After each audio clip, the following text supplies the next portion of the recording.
မနက်3 နာရီညတာအခုမှရန်ကုန်ကောင်းခင်တခွင်လုံးမောင်တီချက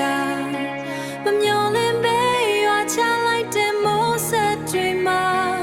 မိခိုးရောင်တွေလွှမ်းခြုံလုံးနေတယ်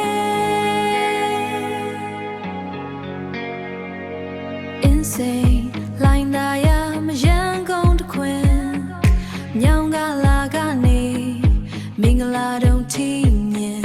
ကားမန်ပေါ်မှာပြားတွေထိမြင်ကားမန်ပေါ်မှာပြားတွေတင်လို့ထူးဆန်းတဲ့ညတညရဲ့ပုံရိပ်တွေပေါ်ဒါဟာရန်ကုန်ကမိခိုးပြမ